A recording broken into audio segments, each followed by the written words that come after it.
So just to introduce ourselves first off, I'm Rosie Burrell and I'm Project Assistant on the Refugee Programme at the Mental Health Foundation, and I'm here today with my colleague Madhi Saki. Hello, everyone. First of all, thank you, Dr. Allison, for organizing this event. And I'm Madhi Saki. I'm Program Development Officer for Refugee and Asylum Seeker here at Mental Health Foundation. Glad to meet you here. So as we've said, Madhi and I work at the Mental Health Foundation, which for anyone who hasn't heard of it, is a UK-wide national charity working across the 4 nations towards good mental health for all. And our focus is on the prevention of mental health issues rather than intervention. And as part of our work, we recognise that some communities are at higher risk of mental health problems due to the circumstances that they're in, and we recognise refugees and asylum seekers as one of these groups. And the projects that Madhi and I are working on, we'll speak about two of them, Voices and Visibility and Elevate. And Voices and Visibility is a new mental health foundation project which aims to gain insight into the barriers to civic participation by refugees and asylum seekers. And Voices and Visibility is just based in Glasgow and is funded by Glasgow City Council, and Elevate has exactly the same aim, but works Scotland-wide and is funded by the Scottish Government. And the kind of connection to mental health here is all to do with community empowerment. And the World Health Organization identifies community empowerment as being the first track to promote health and well-being. And it speaks of it as the process of enabling communities to increase control over their lives. So the idea being that if you have a voice and you know that your voice is valued, the feeling of control that you get from that can be really, really beneficial for your mental health. So, as Rosie mentioned, Voices and Visibility. So, Voices and Visibility is a name of our research we've done. Our external researcher, Dr. Sasha, conducted this research, and it was participatory research with our community members, refugee asylum seekers, education officers, health and social care officers, and we produced a report out of that research. It's about 34 pages. We really encourage participants today to have a look if they have time to read some of recommendation from this report. And so basically our refugee team been working with refugee asylum seekers over the last 10 years, but mostly was kind of community conversations or cafe conversations. But in the recent year, we had this Western refugee, Western visibility research, and this was about March 2022, and gives some recommendation on how refugee communities can actively participate on civic forums and other decision-making structures. The research find the barriers for refugee asylum seekers in education, health, participating, and this research study took, as I said, participatory research approach. So it is shaped by the voice of refugee and asylum seekers. And the two projects, as Rosie mentioned, one of them, Voices and Visibility, is come from, the name is come from that report. It's funded by Glasgow City Council about 2-3 years ago, and we will continue this for next 3 years. And we look at how we can increase the representation of refugee and asylum seekers within education and health decision making within Glasgow. And the other one is called Elevate, which is we are working on. And for those who are out of Glasgow, we could work with you through this Elevate. And it's very similar aim. to increase the representation of refugees and asylum seekers within four system, and we will explain these more. So maybe next one. So just to give you a quick idea of the session today, as you know, it's just an hour long until 3 p.m. And we're going to, first of all, look at some news articles just to kind of give the background to the context in which we're working. So what the public perception and media portrayal of refugees and asylum seekers is like. We're going to do a short quiz, which is interactive. So it'll be great to have you guys interact with that. We'll talk about definitions of the words that we're using. And the rights and entitlements of refugees and asylum seekers in the UK. We'll speak a bit, because we are the Mental Health Foundation, about the impact that the circumstances that refugees and asylum seekers often find themselves in, and the experiences that they have tend to have on their mental health. We'll speak a bit more about the Voices and Visibility report that we've mentioned and the recommendations that came out of that. And then we will speak about our buddying program and explain what that is to you guys and how you could possibly make that work within your own institutions as well. So first of all, as I said, to start off, we're going to look at a couple of articles. So we've got one here, which is from January last year. It's from the Daily Mail, which I'm sure a lot of you know is not very sympathetic to immigration, and particularly not to refugees and asylum seekers. And the headline here is, Priti Patel is warned that 65,000 migrants could cross the channel this year, more than double the 2021 figure, as Operation Red Meat plans are considered to fly asylum seekers to Rwanda or Ghana for processing. And I think while this article is pretty shocking to see, I think it's quite a useful one, because the language used in it is very telling. So you've got things like Operation Red Meat, you've got things like worst case scenario, you've got language like I think there's deterrent effect. So I think what this shows is that in certain parts of the press, particularly right-wing press, all immigration is portrayed as being like objectively a negative thing. And and and even you see here is double is been capital double. You know, they Yeah, want to show how it's too many people, you know. exactly. It's like a disaster. You hear of language as well, like invasion, and it's all kind of coming from a similar place. Go on to the next slide. And in this, we have a lot of examples here, although I have some newspaper again here, and I'm sure you see in the news, sad news, horrible news, but sometimes um, occasionally you will see some good news about refugee successes, asylum seekers successes. For example, this one was shared.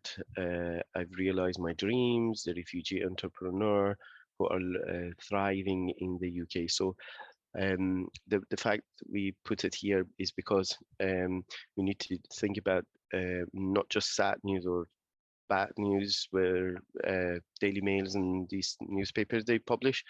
Uh, it's hard to find these good news, but definitely there are good news. There are many refugees being successful in their career, their jobs, and their families and life in UK, which not being shared widely. And Yeah, so we should absolutely. look at both. Yeah, and then back to not a more negative story, I guess, which is the kind of thing that is reported on more often. The headline here, this one's actually from 2016. It's from when the Syrian resettlement scheme was open, and a lot of you might remember that Syrian refugees were being resettled across the UK, including in quite rural places, such as the island of Bute. So the headline here is, Syrian refugees settled on the remote Scottish island of Bute complain that they are now depressed because it's full of old people and where people come to die. And I think that this article really says a lot, again, about the kind of more right-wing view of refugees and immigration, which is really that refugees should always be so grateful. And I also think that this one is quite interesting because it makes me think that maybe, you know, this journalist went to Butte to speak to some Syrian refugees, and it seems like potentially there was a bit of a language barrier, and where perhaps the refugee community members said things like, you know, lots of people, retired people live here, which is definitely true. The journalist sort of went for the least charitable explanation of that and said, I'm like, this is where people come to die. So I think when reading more right-wing press about refugees, it's also important to like have that in mind. What kind of interpretation the journalist has and what views of their own that they're trying to put onto it. And something as well, just to mention about more positive news, was there's also a Syrian owned and run bakery in Butte, and things like that are not really reported on, but these like more negative stories are. And now we have a quiz for you guys. So it would be great. There's quite a lot of people in the room, I know. So maybe rather than unmuting yourselves, if you could put your answers in the chat, that would be great. And if your microphone isn't already muted, please do put it on mute just so we don't have too much background sound. So, is it true or false? All asylum seekers have the right to work in the UK. So yeah, please Is it true pop or true false? or false in the chat. We've got pretty much everyone saying false. Oh, Thank you all for responding. yeah, knowledgeable. Let's see. Yeah, good. Yes, most asylum seekers do not have the right to work in the UK. And this is very important to consider because this has happened to myself when I came to UK as a asylum seeker, and for 4 years I didn't have work permission. So anyone come to UK is banned to work, and as we understand that work permission is a basic human rights. It doesn't matter what is your nationality, your gender, your ethnic minority background you are entitled to have work permission. And many people, well, almost everyone, don't have work permission when they come to UK. It's also yeah, just important to add to that that the consequence of that is that when people do get their refugee status after seeking asylum, quite often they've become unskilled because they've not been able to work for such a long time. And people also have the problem that even they might be qualified in whatever in their home country, their qualifications might not be recognised in the UK. So when people do get the right to work, it can still be very difficult for them. It's also worth saying that there is a shortage occupation list that does have a few professions on it at all times. And if you're an asylum seeker who's qualified to do one of those jobs, it is possible that you'd be able to work, but that's in like it's a tiny minority of circumstances. So the next question, again, if you pop your answers in the chat, is which of the following reasons are not considered eligible grounds for claiming asylum? So the options are, there are two of them, just to give you a clue, two that are not considered eligible grounds. So it's is it A, forced marriage, B, political activism, C, sexual orientation, D, natural disaster, E, war, F, religious conversion, G, FGM, or H, poverty. So two of these are not considered eligible reasons.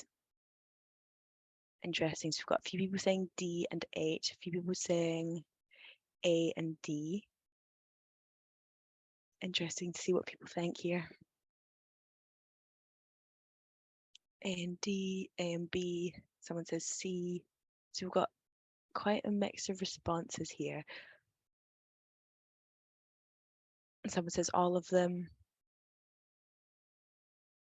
Okay, I'll go on to the next slide. So quite a few of you were correct there. Mixed answers. Yeah, mixed answers. I think the most common answer is D and H, which is correct. But I do think this is quite an interesting one. The reason I wanted to include it was I think there is a misconception that all refugees are fleeing war, and that's really not the case. Lots of people are, but there's all sorts of reasons why people need to flee their home. But two of the reasons that are not considered eligible grounds for claiming asylum in the UK are natural disaster and poverty. So I guess, given the context of the um, earthquake that's happened recently in Turkey and Syria, if people whose homes were destroyed, for example, in that earthquake, would not be able to claim asylum in the UK based on that alone. And similarly with poverty, um, I think. Oh, sorry, I just popped someone on mute. Please keep your mics muted if you can. Similarly with poverty, there is also a misconception, or people like on the right particularly often say things like these refugees are actually economic migrants, but you cannot claim asylum based on poverty alone either.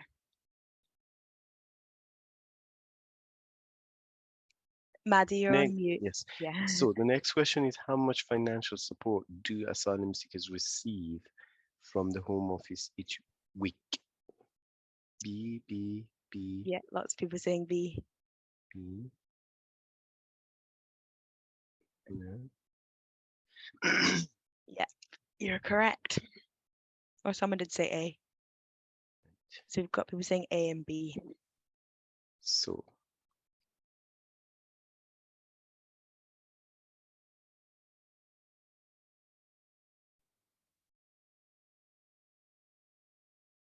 next, the answer.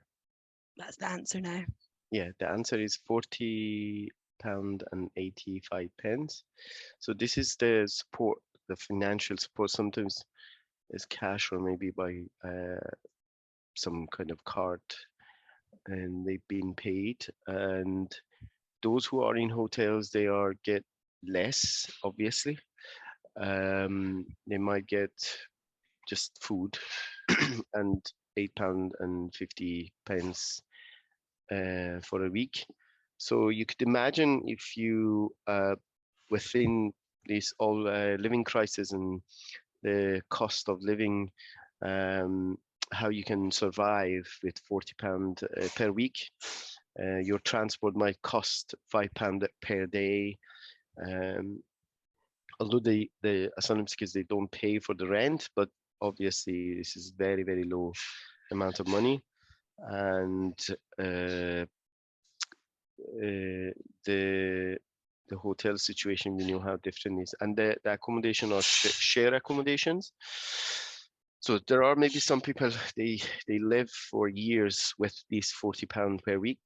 I've also just seen, Madhi, that Martha said in the chat that it's now £45 after Supreme Court decision before Christmas. So thank you, Martha. We will be updating that. But as you guys Yes, can see, it's still extremely low when that is to cover, yes, food, transport, uh, toiletries, clothing, everything.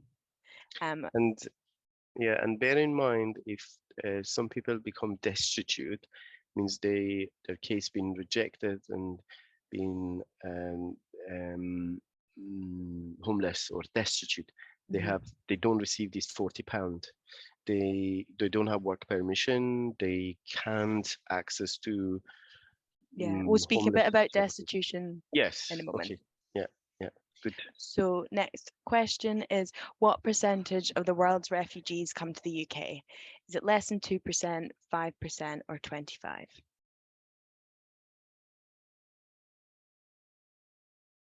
Yep, again, pretty much everyone's saying A, which is less than 2%, which is correct. And again, I just wanted to include this just to kind of, there is another misconception, I think, that we're being overrun by refugees. And I think particularly some of the language used by our current Home Secretary, Stella Braverman, would lead people to think that, as she uses language talking about us being overrun or invaded by refugees, when it's really not the case. Like, the vast majority of people who have to flee their homes actually don't become refugees. They remain somewhere else in their home country, and they're internally displaced people.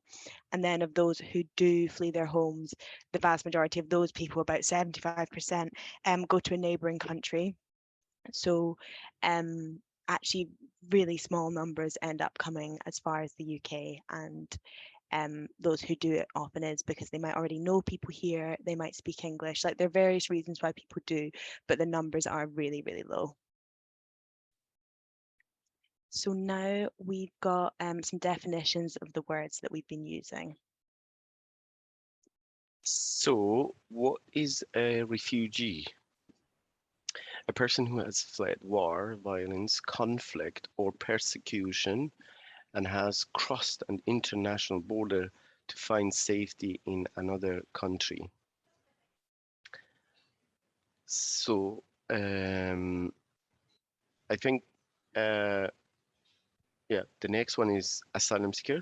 Yeah, so an asylum seeker is someone who's left their country and is seeking protection from war, violence, conflict, or persecution in another country, but hasn't been legally recognised as a refugee yet. So an asylum seeker is still waiting for a decision on their asylum claim.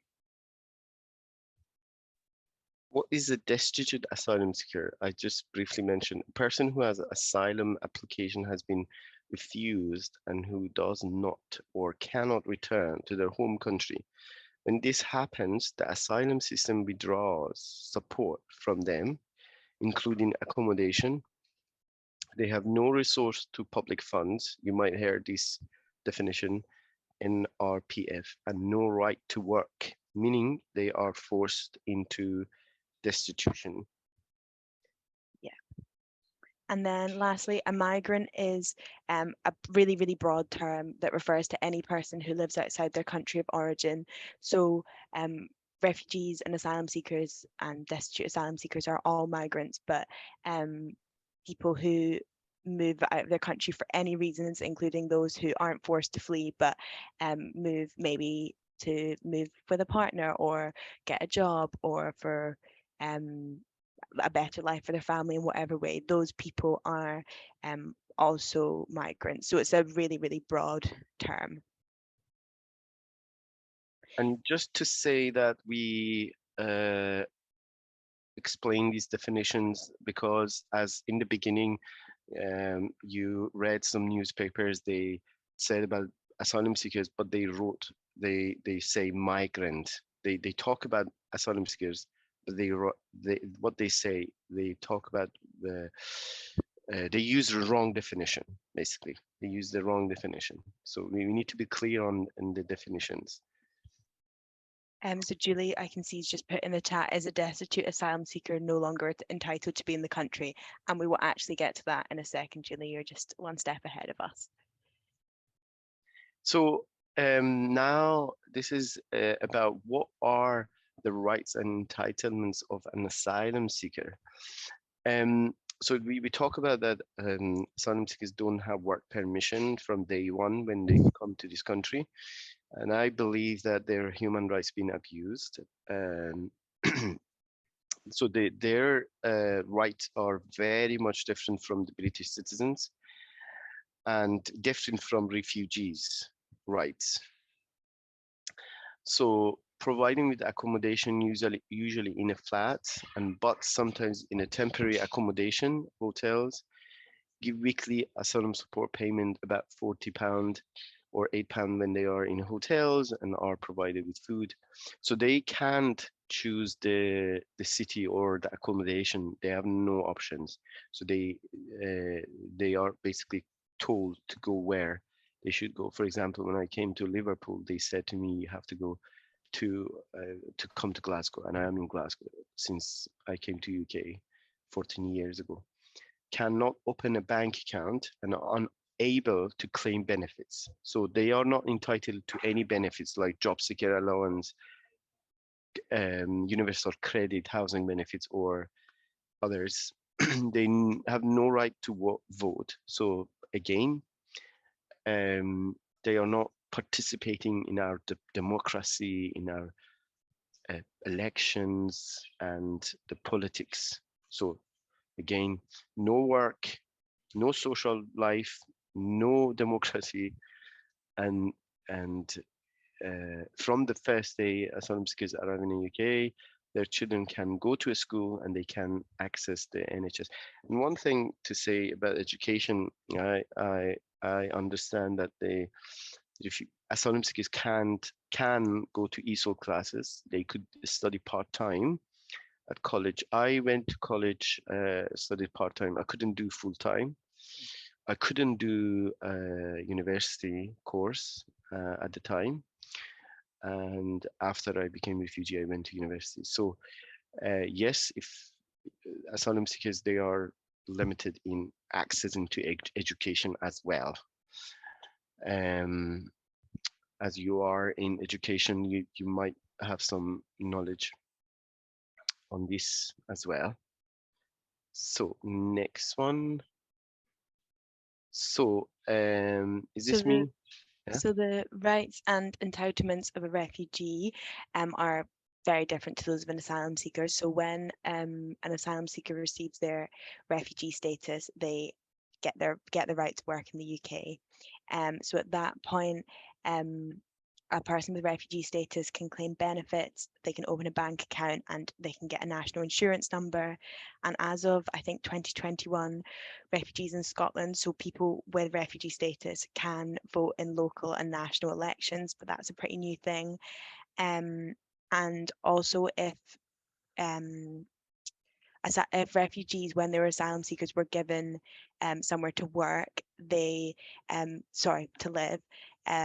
So usually they'll be housed in a flat, but sometimes in a hotel. But if they were given a flat to live in, they'll need to move house within a month of gaining their refugee status. So that can be really stressful, obviously, with the kind of housing shortage that we have at the moment, and getting suitable housing. And often people want to stay in the same area that they're in because maybe their kids are in school there and they're settled there. So although it's a really positive thing when people do get their status, and it can be after many years, um, it can also be a really stressful time because it's a time of a lot of change.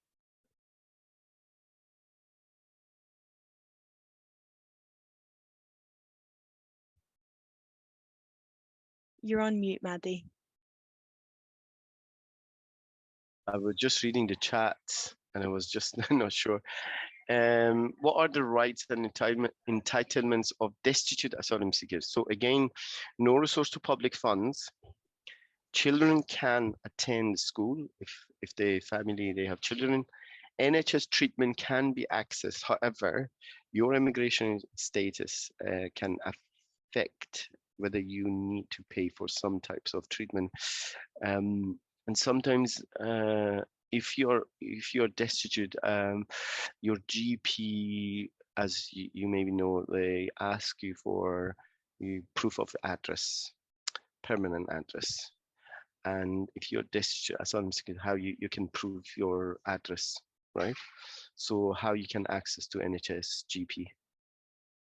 Still no right to work, um, barred from seeking emergency homelessness support and other services provided by local councils. There are some services specifically for destitute asylum seekers, very limited, very limited. In Scotland, there are maybe a few charities. They support destitute asylum seekers. Sometimes people are destitute between rejection and appeal, but you can also have your appeal rights exhausted. So only if you are able to bring new evidence to submit to your lawyer as a fresh claim, you might be entitled to receive home office support, accommodation, until you cannot have any evidence, you cannot get support back from home office. And there are many people in this situation as well. So, yeah, we're obviously the Mental Health Foundation. So now Maddy's going to speak a bit about the impact on all the things that we've discussed that people from refugee backgrounds are experiencing, what that impact that has on one's mental health. So, asylum seekers and refugees face unique and complex challenges related to their mental health, and they are often at greater risk of developing a mental health problem. Some of these are from our research based on evidence we have here. The increased vulnerability to mental health problems that refugees and asylum seekers face is linked to pre-migration experience such as war, trauma, being trafficked, very, very horrible journey to come to safe place, and post-migration experience such as separation from families, difficulties with the asylum procedures, and poor housing, loneliness, and this trauma carry on. Difficulties to find friends or knowing about the language, knowing about the communities. Asylum seekers are 5 times more likely to have mental health needs than the general population. However, data shows that they are less likely to receive support than the general population. That's again from our research. So now we're going to look a bit at the Voices and Visibility report that we mentioned earlier and the recommendations that came out of it. So as we mentioned, this report was came from a participatory action research report about what will best support refugees and asylum seekers participate in civic forums. So it looked at the barriers and it was all done in consultation with refugee and asylum seeker community members. And then it looked at the recommendations, the things that we can put in place to make these civic forums more welcoming and like suitable places for refugees and asylum seekers to participate.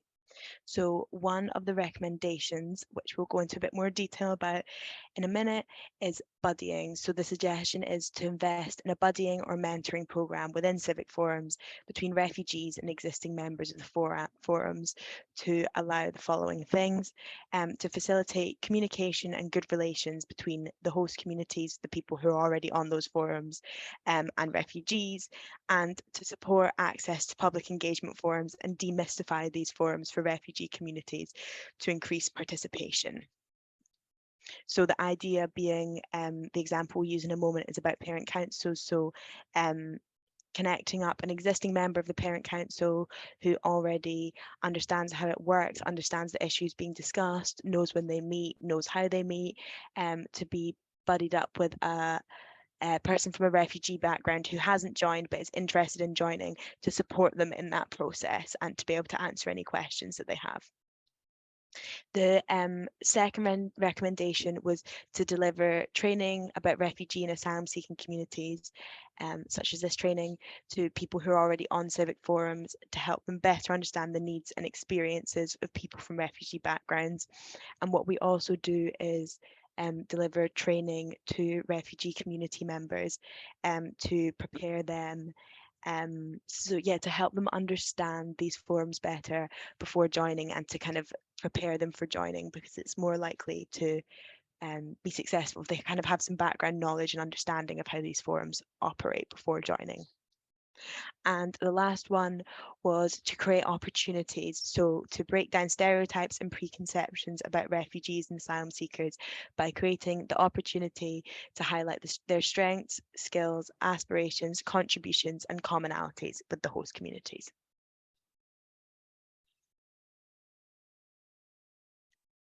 So Madhi, do you want to speak a bit about our buddying project? Yes, so the buddying project is one example of that in terms of action or in practice that organizations they can use to match refugees, asylum seekers, or involving refugee and asylum seekers within their decision making. So through these, you can call it mentor mentee, or we call them buddying. In education system, sometimes you call mentee mentor. So we match refugee and asylum seeking parents within your higher education. It can be within your, for example, a student association, maybe in your board, um, and student rep as well. So somebody who has more experience within your decision making can be matched with a refugee student, learner, and uh, people who have an established life in Glasgow are paired with that in Glasgow or other parts of Scotland could be paired with a refugee background person. And the refugee person could participate in decision making within your institution. And probably your institution might have a different decision making from the other institution, right? And as I just said, the student association can be one example. You have something called enhancing learners or enhancing student experiences. I have seen through your QAA website, and I think you are really want to increase the students' experiences, and um, we can think of how refugees can be part of that, right? So the hope is that the refugee body can ask their body questions about being on in the civic, and they can attend meetings together. Body commit to checking in with each other regularly. So the refugee person speaking with that person in the civic or in decision making with a pair, with her or his pair, and this communication would help that refugee person be more engaged with the decision making or feeling welcomed, you know. And we are here to support this process. For example, we can deliver a training to your refugee background students on um, capacity building, um, and we can deliver training to your pair as well. For example, your institution maybe have 2, 3 people. They are really keen to work with refugees, and we can deliver a training to them as well, more widely from what we've done today, and that would help both a refugee person and someone who's in the decision making. There are other examples. For example, you have a board members. Sometimes you could have observer, um, uh, a refugee person, not necessarily a refugee student, but a refugee with some qualifications can be an observer or a board member of your institution. And that person would bring different background, different experience within your institution. And the benefit of that would be your institution become much more diverse in terms of decision making and bringing more diverse people. There are other examples that you might already have in your institution, a part of the body mentoring process. And if you have other structure way of working, we are happy to work with you to think of how we can increase the refugees people within this process, right? Yeah, absolutely. Um, so as we've run the buddying project with within parent councils, as we've been saying, um, we've kind of outlined what we've expected from volunteer buddies, just to kind of give you an idea. So we've asked that buddies connect and check in with their buddy as it suits them. So we're not too prescriptive about this. If it works for you to meet up in person or to keep in touch via WhatsApp or email or phone or whatever, that's absolutely fine, and just as often as you feel you need. And we ask them to be understanding and respectful of their buddy and others in the project. We also ask that they attend training and meetups where they can, to adhere to our confidentiality and health and safety policies. And we ask that they will continue buddying over a period of time until they feel like their buddy does not need the same level of support. And again, we're not too prescriptive about that. Usually it will be about 6 months, but often it won't be like the buddying project just suddenly ends, because what's been really nice is often people kind of keep in touch with their buddy anyway, because they've built a bit of a relationship or a friendship with them after that time. And we also ask that the buddies maintain good contact with Madhi and I about how the buddying relationship's going. If they've got any questions or concerns, they can get in touch with us too. So some of the benefits of this buddying or mentoring process, as I mentioned, one is your organization become much more diverse organization, and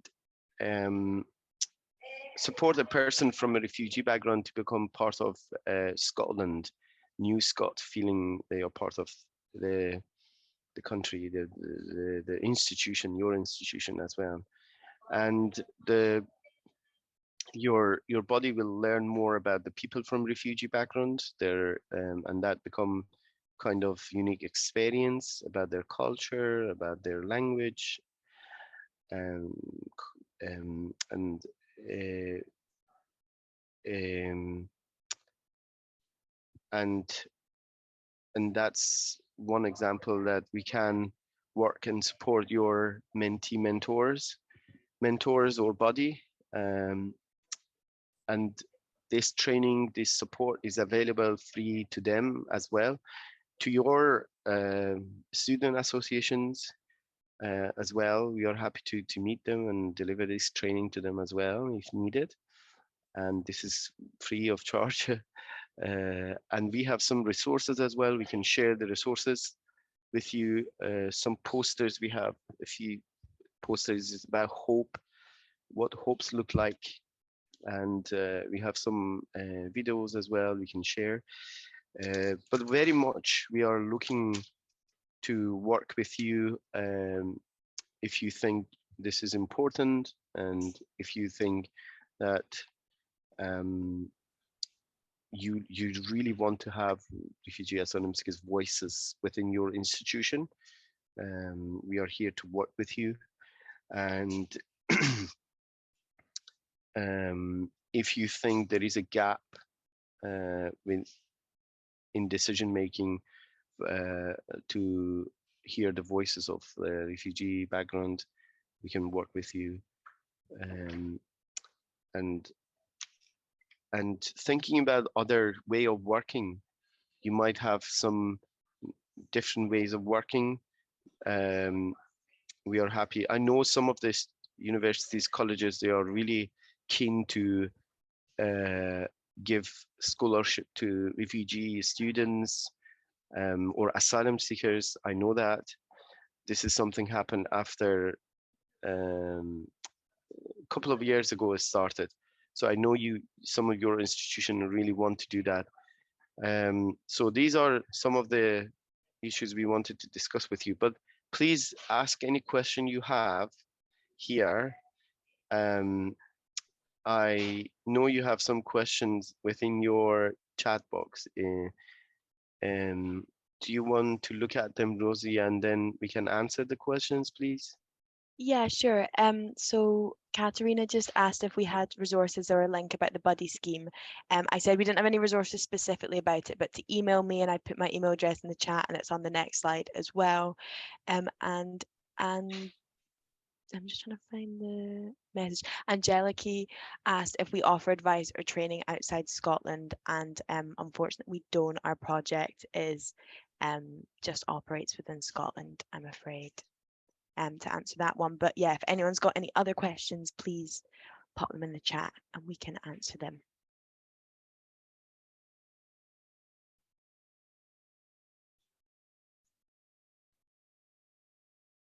Just scroll up, see if I can see if there's any other questions. A few people have said about the recording too, and I think Alison was sent out after the session. I might just pop in the chat now. We've got a feedback form. Please do add questions if you've got any, but we've got a feedback form that it would be great if you could fill out. It's very, very short, so it should only take a minute or two, and would just be really useful for us in evaluating this session. So I'm going to pop the link to that in the chat just now. Can I just jump in, Rosie? I think, yes, I'll circulate the video. Bear with us. It might take us a little while to get it topped and tailed and uploaded to our webpage, but we'll circulate the video when it's available. I guess I had a little question, if no one else in the chat has a question.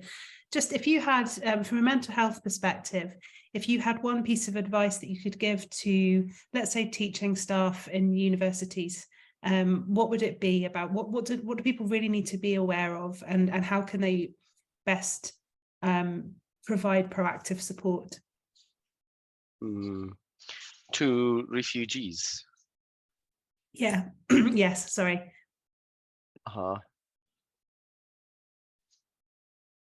I think education is a big part of the life of refugees and asylum seekers. There are many refugees, asylum seekers, when they come to UK, they want to study, they want to learn something new, or they might need to up-to-date their skills. So I think that it might be useful if in teachers, lecturers, they work closely with institutions like Scottish Refugee Council, with our charity and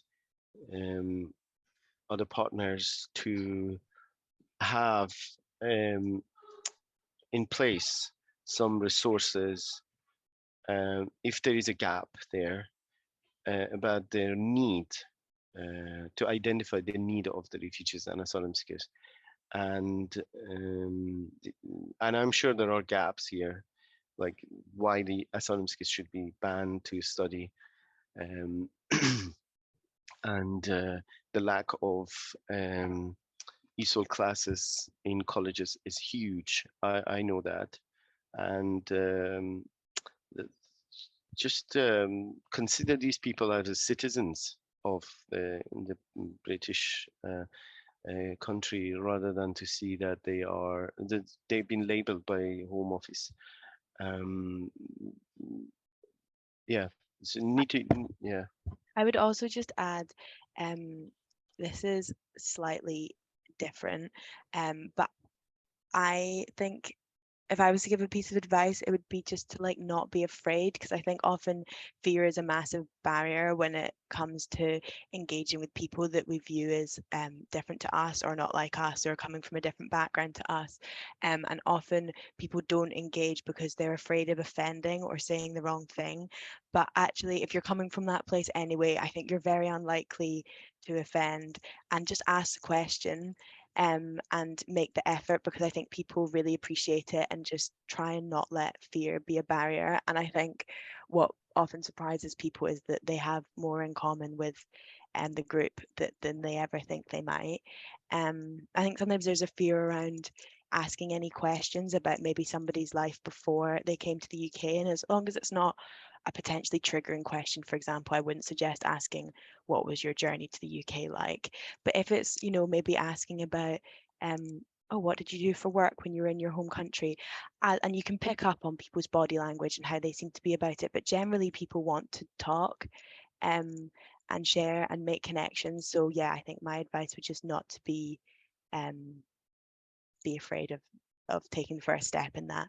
I can see we've got a couple of questions in the chat too, so I might just read a couple out. Madhi, Angelica says, is a student coming from outside the UK to study in the UK a migrant? And yes, they would be. As I said, migrant's a really broad term to refer to anyone who's, as we're in the UK, who's moved from their home country to live in the UK. And somebody says, this is a completely new subject for me. Madhi, this is maybe a good one for you actually. Can I ask a bit more about what positives or hope there is for destitute asylum seekers? So what can they hope for? I think it's very, very hard to answer that. That's I had this experience actually, when Home Office took me out from the accommodation.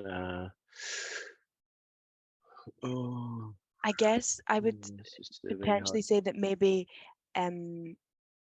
the hope would be that you can put in a fresh claim with some new evidence, Yeah, and then that yeah, would be accepted. Because unless you've got your appeal rights exhausted, you could still put in a fresh claim, but obviously it can be very difficult to come up with new evidence for your case. yeah. It's very hard. Um, I think, yeah, and there are less support here for those people. Um, yeah, in terms of supporting district asylum seekers, um, there are not many support. Just to be resilient, and hope. I had 6 Mhm. fresh claims in my case after I was rejected by the immigration judge. So you need to fight back basically. Mhm. But Definitely.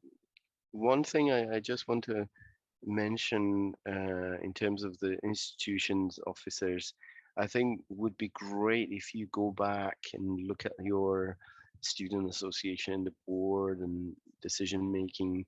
What percentage of refugees' voices are within your decision making in your student associations and board as well, and similar civic um, from you have.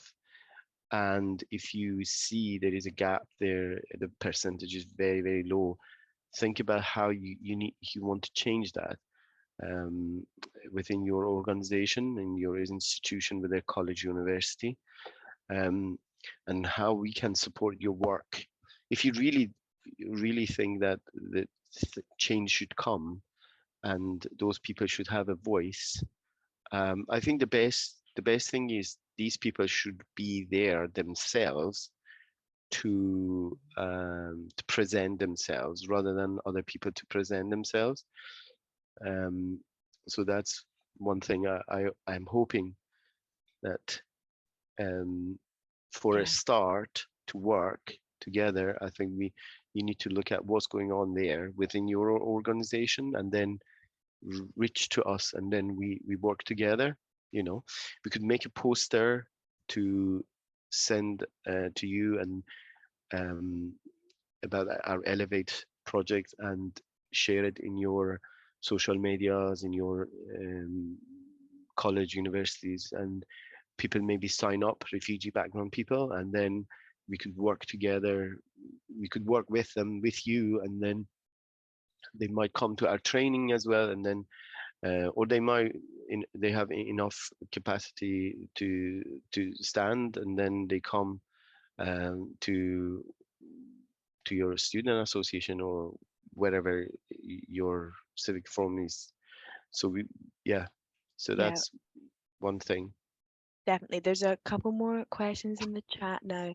Eleanor asks, to what extent can unsettled refugees, so I assume they mean asylum seekers here, access mental health support or health support in general? For example, those without settled status, so I'm assuming refugee status, or a current address.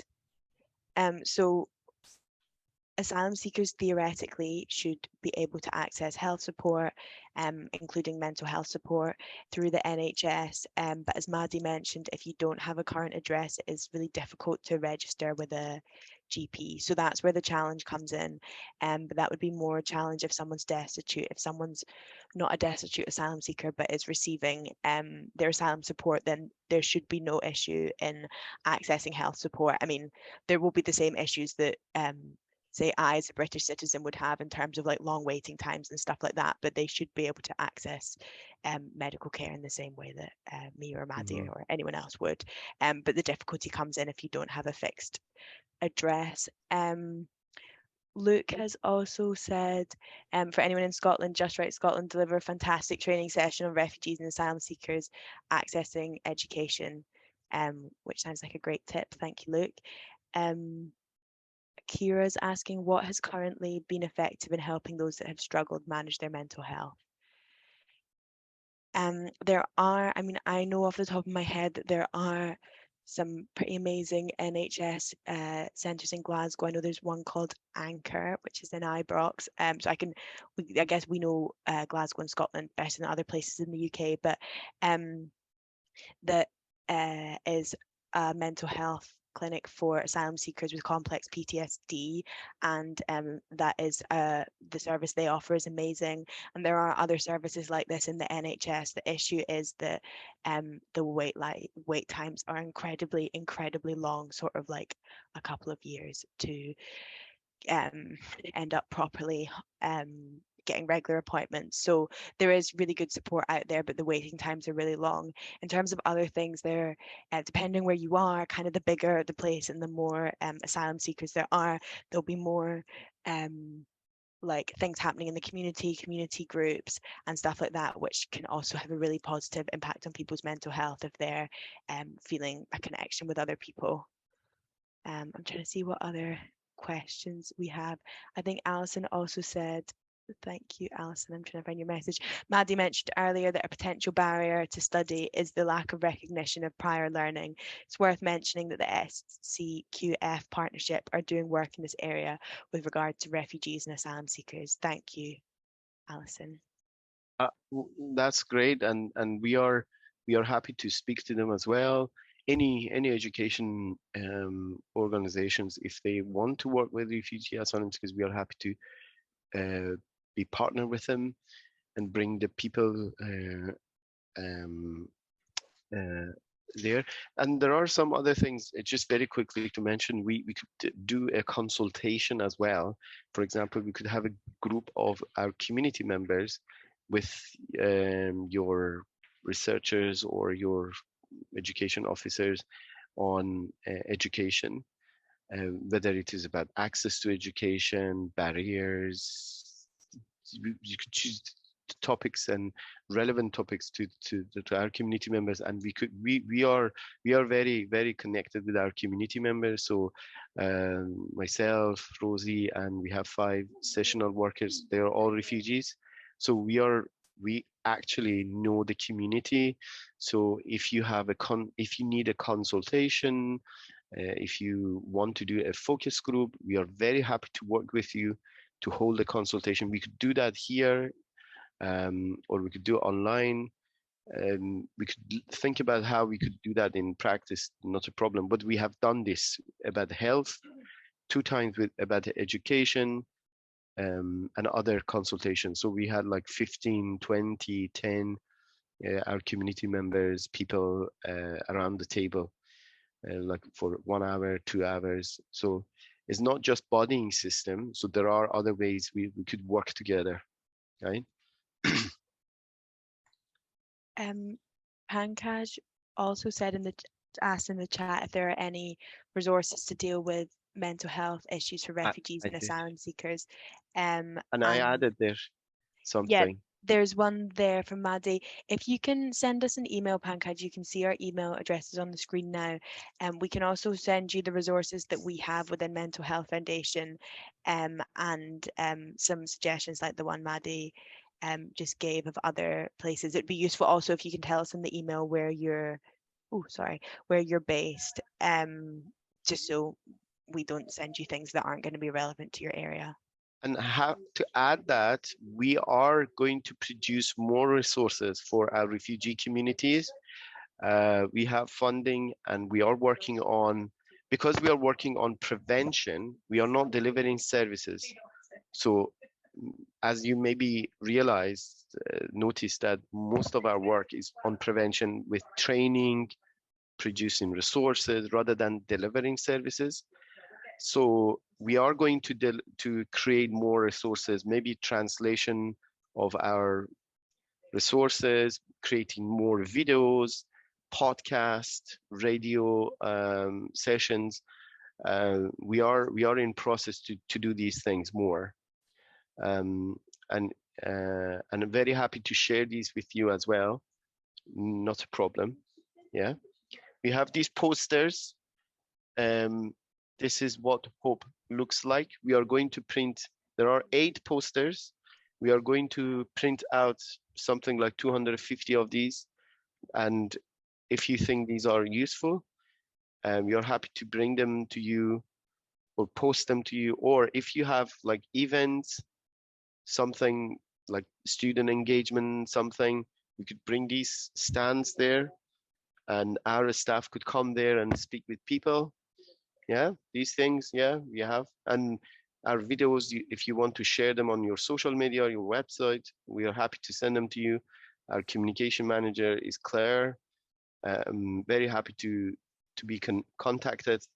Yeah, we can do these things.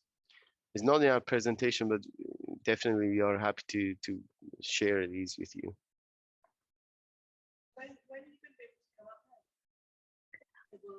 I wonder, I can see that quite a few people are needing to leave now. So I wonder, Alison, if we want to wrap up, if anyone did put anything in the chat that we didn't manage to get to, I'm really sorry about that, but our email addresses are there. So please do contact us and we can definitely give you a fuller reply. That's great. And we'll work together at QAA and the Mental Health Foundation. We'll have a little chat just now about what we'll do in terms of follow up. But as I say, we'll send the link to the video when it's up. And I think that list of perhaps a signposting to those resources that you mentioned there, Rosie, would be good. I noticed a comment in the chat asking about a mailing list. We don't have a specific mailing list on this issue, but I would recommend, well, certainly if the Mental Health Foundation have a mailing list, that would be great. No, not got, but if I think socials is probably a good idea. From our perspective at QAA, if you want to sign up, we do have an enhancement themes mailing list that might be worth signing up to. I think you can do that through our website, so please do that. That'd be great. And I'll just wrap up then by saying thank you to everyone for attending, and especially to Rosie and Madhi for what I think has been a really, really good session. So thank you all so much. Yeah, thank you all for coming, and thanks so much to Alison and QAA for having us. Thank you, and I appreciate for your time and engaging and sending your messages or questions. Lovely to see you, and very happy to meet you and talk to you and work with you in future soon. Be contacted at any time, please. Yeah.